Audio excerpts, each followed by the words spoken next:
The sun bleeds out from the horizon, and a desperate king cloaks himself in the anonymity of twilight. This isn't just any night.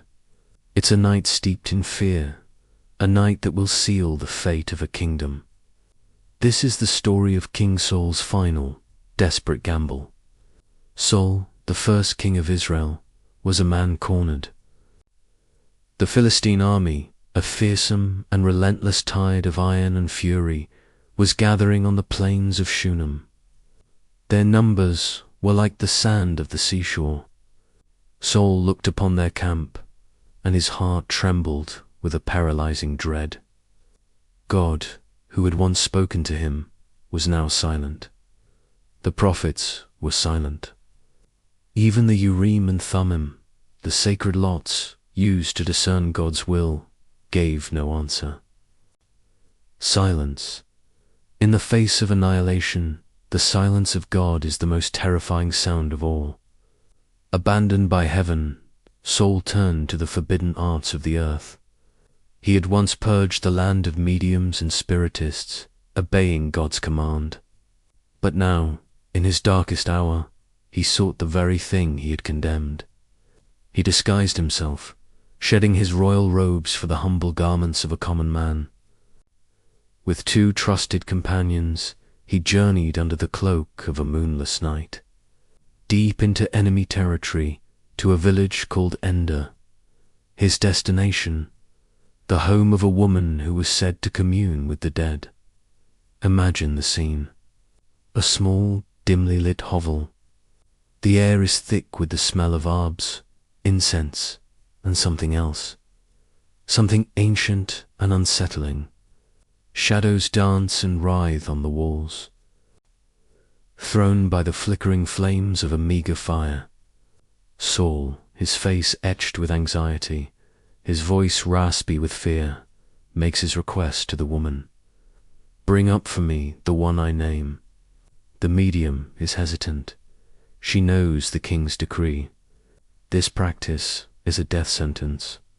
But Saul swears a solemn oath, not in the name of God, but on his own authority, that no harm will come to her. Reluctantly, she agrees. Whom shall I bring up for you? She asks. Saul's reply is a whisper that hangs heavy in the air, a name full of history, power, and regret. Bring me up Samuel, the prophet Samuel, his mentor, his anointer, the one who had declared both his kingship and his downfall. The woman begins her ritual. The fire sputters. The shadows deepen, coalescing in the center of the room. The temperature drops. A strange, ethereal light begins to glow. And then she sees it. The woman cries out in terror, her voice a shrill shriek that cuts through the silence. She has realized who her visitor is. Why have you deceived me? You are Saul, she gasps. But Saul is not looking at her. His eyes are fixed on the apparition taking form before him, an old man, cloaked in a mantle. It is Samuel. Saul, the mighty king, collapses to the ground, his face pressed to the dirt in abject fear. The Spirit speaks, and its voice is not a comfort, but a cold, final judgment. Why have you disturbed me by bringing me up? Saul, his voice trembling, pours out his despair. I am in great distress. The Philistines are fighting against me, and God has departed from me. There is no pity in the Spirit's reply, only the unyielding truth. Why do you ask me, since the Lord has departed from you and become your enemy? The ghostly form of Samuel recounts Saul's history of disobedience, his failure to utterly destroy the Amalekites as commanded. The sentence, once pronounced, is now confirmed. The Lord has torn the kingdom out of your hand and given it to your neighbor, to David.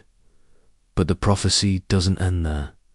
It plunges a final, icy dagger into Saul's heart. Moreover, The Lord will give Israel also with you into the hand of the Philistines, and tomorrow you and your sons will be with me. Tomorrow, a single word that extinguishes all hope. The battle is already lost. His life and the lives of his sons are forfeit. Upon hearing these words, Saul's strength vanishes. He falls full length on the ground, utterly overcome by terror and weakness. The king who had once stood head and shoulders above his people was now a broken man, his spirit crushed before the battle had even begun. He had sought a sliver of hope in the darkness and found only confirmation of his complete and utter doom. This night in Endor was not just a consultation. It was a prelude to a tragedy, a chilling testament to the consequences of turning away from the light. This haunting story serves as a powerful reminder of the depths of desperation and the finality of divine judgment. If you find these deep dives into biblical history compelling, make sure to subscribe to our channel. We uncover the powerful stories and profound truths hidden within these ancient texts every week. Click that subscribe button and join us on the journey. Thanks for watching.